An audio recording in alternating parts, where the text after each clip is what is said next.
ನಮಸ್ಕಾರ ವೀಕ್ಷಕರೇ, ನೀವು ನೋಡ್ತಾ ಇದ್ದೀರಾ ಸವಾಲ್ ಟಿವಿ. ನಾನು ಸಂಗೀತ. ಇಂದಿನ ಕಾರ್ಯಕ್ರಮದಲ್ಲಿ ನಾವು ಪ್ರಧಾನಮಂತ್ರಿ ಆವಾಸ್ ಯೋಜನೆ ಬಗ್ಗೆ ತಿಳಿದುಕೊಳ್ಳೋಣ ಬನ್ನಿ. ಮನೆ ಕಟ್ಟುವುದು ಇಂದು ಮನುಷ್ಯನ ಜೀವಿತ ಮಹತ್ ಸಾಧನೆಗಳಲ್ಲಿ ಒಂದಾಗಿದೆ.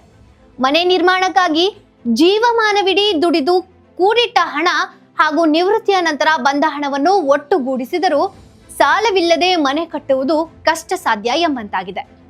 ಇಂಥವರಿಗೆ ಕೇಂದ್ರ ಸರ್ಕಾರ ಸಾಲ ಮತ್ತು ಸಬ್ಸಿಡಿ ನೀಡುತ್ತೆ. ಪ್ರಧಾನಮಂತ್ರಿ ಆವಾಸ್ ಯೋಜನೆ 2014ರಿಂದ ಜಾರಿಯಲ್ಲಿದ್ದು, ಪ್ರಾರಂಭವಾಗಿನಿಂದ ಅನೇಕರು ಈ ಯೋಜನೆಯ ಮೂಲಕ ಸ್ವಂತ ಮನೆ ನಿರ್ಮಾಣದ ಕನಸು ಪೂರೈಸಿಕೊಂಡಿದ್ದಾರೆ. ಪ್ರಧಾನಮಂತ್ರಿ ಆವಾಸ್ ಯೋಜನೆಯ ಮೂಲಕ ಪ್ರತಿಯೊಬ್ಬರೂ ತಮ್ಮ ಸ್ವಂತ ಮನೆಯನ್ನು ನಿರ್ಮಿಸಲು ಸಾಲ ಸಿಗುವುದರ ಜೊತೆಗೆ ಸರ್ಕಾರದ ಮೂಲಕ ಸಬ್ಸಿಡಿ ಕೂಡ ಪಡೆಯಬಹುದು.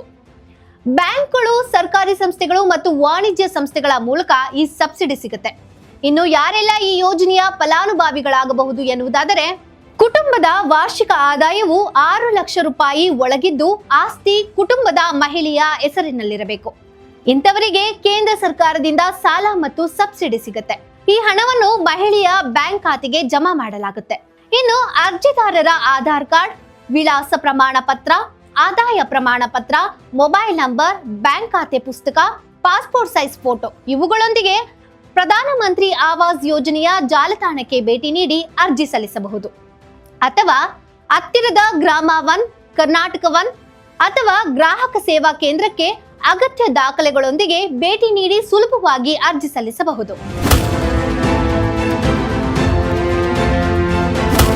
ನೀವೇನು ಸವಾಲ್ ಟಿವಿಗೆ ಸಬ್ಸ್ಕ್ರೈಬ್ ಆಗಿಲ್ಲ ಎನ್ನುವುದಾದರೆ ಈ ಕೂಡಲೇ ಸವಾಲ್ ಟಿವಿ ಸಬ್ಸ್ಕ್ರೈಬ್ ಮಾಡಿ.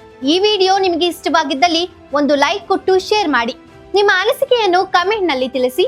ಹಾಗೆ ಬೆಲ್ ಬಟನ್ ಒತ್ತುವುದನ್ನು ಮರೆಯಬೇಡಿ.